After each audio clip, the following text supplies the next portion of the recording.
Praise the Lord. கடந்த எபிசோடில் நம்ம இந்த நாவை குறித்து நம்ம சில காரியங்களை நம்ம தியானித்தோம். தொடர்ந்து இந்த நாளிலும் கூட நம்முடைய நாவை குறித்து நம்ம என்னென்ன காரியங்களை பேசக்கூடாது அப்படின்னு சொல்லி 4 காரியங்களை நம்ம பார்க்க போகிறோம். நீதிமொழிகள் 13:3 நம்ம வாசிக்கிறோம்.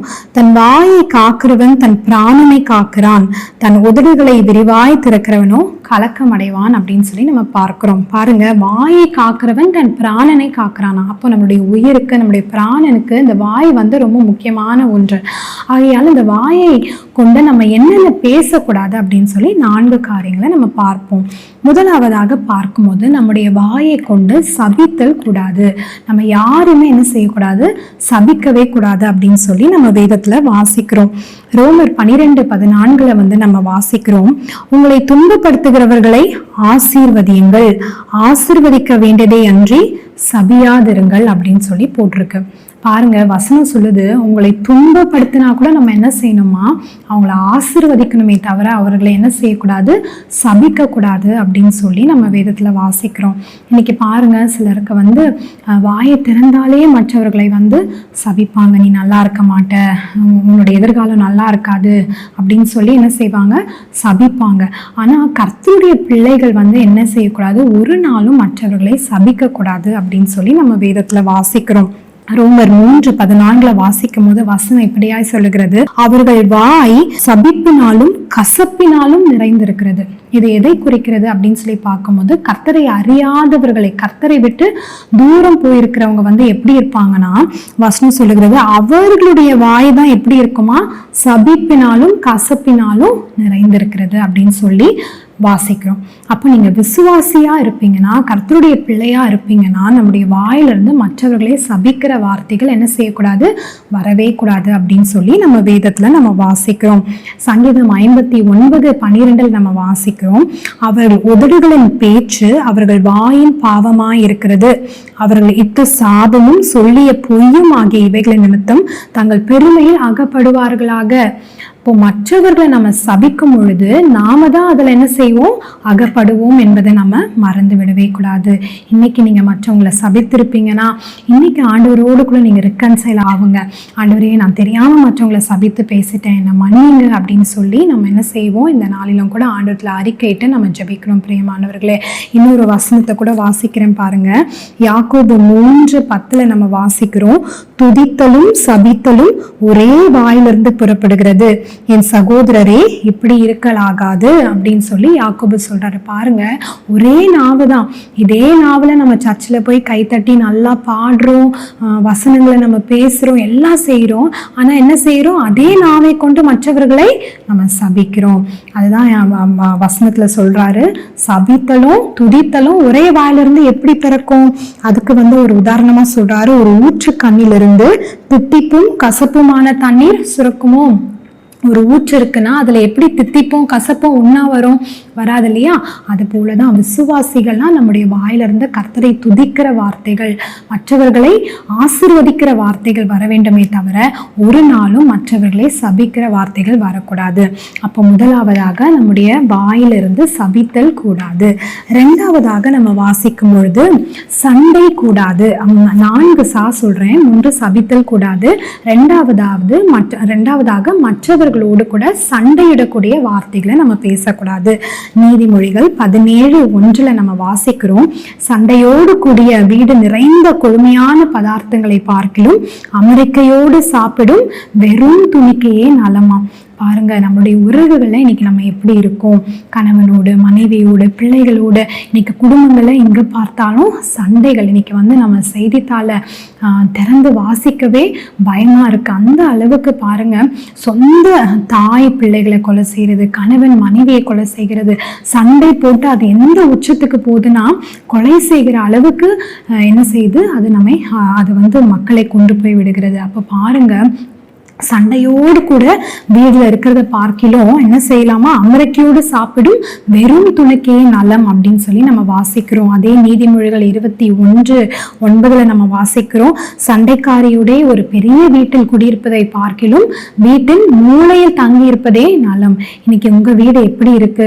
சண்டையோடு கூடிய வீடா இருக்கா, அல்லது இயேசுவானவர் வாசம் செய்யக்கூடிய சமாதானத்தின் வீடா இருக்கா அப்படின்னு சொல்லி நம்ம சிந்தித்து பார்க்கலாம். இன்னைக்கு கிறிஸ்தவ குடும்பங்கள்ல கூட எவ்வளவு சண்டைகள், பிரச்சனைகள்ல அக்கம் பக்கத்துல இருக்கிறவங்க நம்மை பார்த்து கொண்டிருக்கிறாங்க. நம்ம எப்படி சாட்சியுள்ள வாழ்க்கையை நம்ம வாழ்றோம், எப்படிப்பட்ட வார்த்தைகளை நம்ம பேசுறோம் அப்படின்னு சொல்லி நம்ம என்ன செய்யணும், சிந்தித்து பார்க்கும்படியாக நம்ம அழைக்கப்பட்டிருக்கிறோம். அப்போ மற்றவர்களோடு கூடிய அந்த உறவில் நம்ம நல்ல வார்த்தைகளை, சாந்தமான வார்த்தைகளை நம்ம பேசணும்.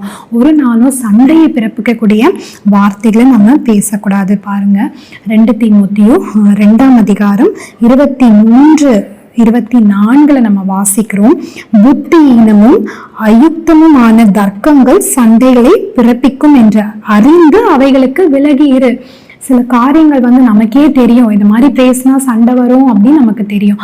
அப்படிப்பட்ட காரியங்களுக்கு நம்ம என்ன செய்யணும், விலகி இருக்கணும் அப்படின்னு சொல்லி ஆண்டவர் சொல்றாரு. அப்போ புத்தீனமான பேச்சுகள், வீணான பேச்சுகள், கட்டுக்கதைகள், புறங்கூறுறது, மற்றவர்களை குற்றப்படுத்தி பேசுறது, இப்படிப்பட்ட காரியங்களுக்கு நம்ம என்ன செய்யணும், விலகி இருக்கணும். பிரியமானவர்களே, தொடர்ந்து 24 நம்ம வாசிக்கிறோம். 2 தீமோத்தேயு 2:24, கர்த்தருடைய ஊழியக்காரன் சண்டை பண்ணுகிறவனாய் இராமல். பாருங்க, கர்த்தருடைய ஊழியக்காரன் சொல்லிட்டு ஃபர்ஸ்ட் பாயிண்ட் என்ன போட்டிருக்குன்னா, கர்த்தருடைய ஊழியக்காரன் சண்டை பண்ணுகிறவனாய் இராமல் எல்லாரிடத்திலும் சாந்தம் உள்ளவனும் அப்படின்னு சொல்லி போட்டிருக்கு.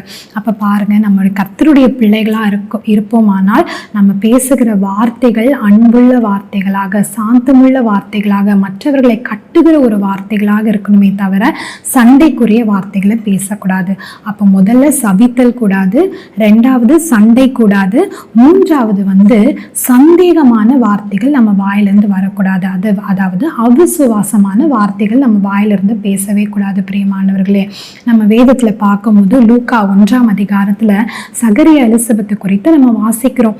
அவங்க பிள்ளை இல்லாம இருக்கிற நேரத்துல தேவதூதன் சகரியாவுக்கு தோன்றி அவர் பேசுறாரு, உனக்கு ஒரு குழந்தையை நான் கொடுக்க போறேன் அப்படின்னு சொல்லி அவனை பல ஆசீர்வாதங்களை அவர் கொடுக்கறத நம்ம பார்க்கிறோம். ஆனா பாருங்க, இந்த லூக்கா 1ஆம் அதிகாரத்துல நம்ம வாசிக்கிறோம், உனக்கு சந்தோஷமும் மகிழ்ச்சியும் உண்டாகும், அவன் பிறப்பு நிமித்தம் அநேகர் சந்தோஷப்படுவார்கள். பாருங்க, சகரியாவுக்கு ஒரு தூதன் தோன்றி சொல்றாரு, உனக்கு ஒரு குழந்தை பிறக்க போது, அந்த குழந்தை நிமித்தம் அநேகர் சந்தோஷப்படுவார்கள் அப்படின்னு சொல்லி ஒரு தேவதூதன் சொன்னா அவர் என்ன செஞ்சிருக்கணும், அதை விசுவாசிச்சு இருக்கணும் இல்லையா? ஆனா பாருங்க, அவர் சந்தேகமான வார்த்தையை பேசுறாரு, எனக்கு எப்படி இது நடக்கும் அப்படின்னு சொல்லி அவர் சந்தேகப்பட்டு அவர் பேசுகிறத பார்க்கிறோம். அதனால என்ன நடந்தது நான் வாசிக்கிறேன். லூக்கா 1:20, இதோ தகுந்த காலத்திலே நிறைவேற போகிற என் வார்த்தைகளை நீ விசுவாசியாதபடியினால் இவைகள் சம்பவிக்கும் நாள் மட்டும் நீ பேசக்கூடாமல் ஊமையா இருப்பாய் அப்படின்னு சொல்லி அந்த தூதன் சொல்றத பார்க்கிறோம். பாருங்க, அவருடைய வாயில அவர் சந்தேகமான வார்த்தையை பேசினதுனால அவர் அந்த தேவதூதன் என்ன சொல்றாரு, நீ பேச மாட்ட, அந்த குழந்தை பிறக்கிற வரைக்கும், இந்த தரிசனம் நிறைவேறுகிற வரைக்கும் நீ பேசக்கூடாமல் ஊமையா இருப்பாய் அப்படின்னு சொல்லி அவருடைய வாயை அடைத்து வைக்கிறத நம்ம பார்க்கிறோம். அதன் பிறகு வாசிக்கும் பொழுது அந்த குழந்தையெல்லாம் பிறந்த பிறகு அவருடைய நாவு கட்டவிழ்க்கப்படுகிறத நம்ம பார்க்கிறோம். பிரியமானவர்களே, அப்போ ஆண்டவர் நமக்கு ஒரு தரிசனத்தை கொடுக்கிறாருன்னா, ஆண்டவர் நமக்கு ஒரு வார்த்தையை ஒரு ஊழியக்காரன் மூலமா கொடுக்கிறாருன்னா அதை நம்ம விசுவாசிக்கணும். கர்த்தர் எனக்கு இதை செய்வாரு, கர்த்தரை இதை என் வாழ்க்கையில நிறைவேற்றுவாரு. ஒருவேளை அது நடைபெறக்கூடாத ஒரு சூழ்நிலையா கூட இருக்கலாம். பாருங்க, சகரியாக்கு என்ன சந்தேகம்னா, நாங்க எங்களுக்கு வயதாயிடுச்சு, இவ்வளவு நாள் ஆயிடுச்சு, இனி ஒரு குழந்தை பிறக்குமா அப்படின்னு சொல்லி தன்னுடைய சூழ்நிலையை பார்த்து சந்தேகமான வார்த்தையை அவர் பேசினாரு. அதனால அவருடைய நாவு அடைக்கப்பட்டது. அப்போ நம்முடைய வாயில எப்பொழுதும் சந்தேகத்திற்குரிய வார்த்தைகளை நம்ம பேசக்கூடாது, சபித்தல் கூடாது, சண்டை கூடாது, சந்தேகமான வார்த்தைகளை பேசக்கூடாது, 4வதாக சத்தியம் பண்ணக்கூடாது அப்படின்னு சொல்லி வேதத்துல நமக்கு தெளிவா போடப்பட்டிருக்கு. மத்தேயு 5ஆம் அதிகாரம் 33-37 பார்க்கும்போது இதை நம்ம வாசிக்கிறோம். பாருங்க, நான் உங்களுக்கு சொல்லுகிறேன், பரிசேதம் சத்தியம் பண்ண வேண்டாம், வானத்தின் பேரில் சத்தியம் பண்ண வேண்டாம், அது தேவனுடைய சிங்காசனம், பூமியின் பேரிலும் சத்தியம் பண்ண வேண்டாம், அது தேவனுடைய பாதப்படி. எருசலேமின் பேரிலும் சத்தியம் பண்ண வேண்டாம், அது மகாராஜாவினுடைய நகரம். எவ்வளவு அழகா போட்டிருக்கு பாருங்க. இன்னைக்கு நம்ம விசுவாசிகளா இருக்கிறோம், ஆனா பாருங்க டக்குன்னு நம்ம என்ன செஞ்சிருவோம், சத்தியம் போட்டுருவோம். மம்மி மேல சத்தியம், டேடி மேல சத்தியம், யாரெல்லாம் இருக்கிறாங்களோ எல்லாரும் மேலே நம்ம என்ன செய்வோம், நம்மளனா சத்தியம் போட்டு நம்ம பேச ஆரம்பிச்சிருவோம். ஆனா வேதத்தின்படி நம்ம பார்க்கும்போது நம்ம எதன் மேலேயும் சத்தியம் பண்ணக்கூடாது அப்படின்ற சொல்லி நம்ம என்ன செய்யணும், அறிந்து கொள்ள வேண்டும் பிரியமானவர்களே. அப்போ இந்த 4 சாவை நீங்க ஞாபகம் வச்சுக்கணும். நீங்க வாயில பேசும் பொழுது சபித்தல் கூடாது, சாபமான வார்த்தைகளை பேசக்கூடாது. 2வதாக சண்டைக்குரிய வார்த்தைகளை பேசக்கூடாது. 3வதாக சந்தேகத்திற்குரிய வார்த்தைகளை பேசக்கூடாது, விசுவாசமான வார்த்தைகளை பேசணும். 4வதாக சத்தியம் பண்ணக்கூடாது. அப்படி நம்முடைய நாவை நம்ம கட்டுப்பாடோடு நம்ம காத்து கொள்ளும் போது நம்முடைய பிராணனை நாம் காக்கிறோம் என்பதை நாம் மறந்து விடக்கூடாது. திரும்பவும் சொல்றேன், தன் வாயை காக்கிறவன் தன் பிராணனை காக்கிறான். அப்போ நம்முடைய பிராணனை நாம் காக்கிறவர்களாக இருக்க வேண்டும். ஆண்டவர் உங்களை ஆசீர்வதிப்பாராக.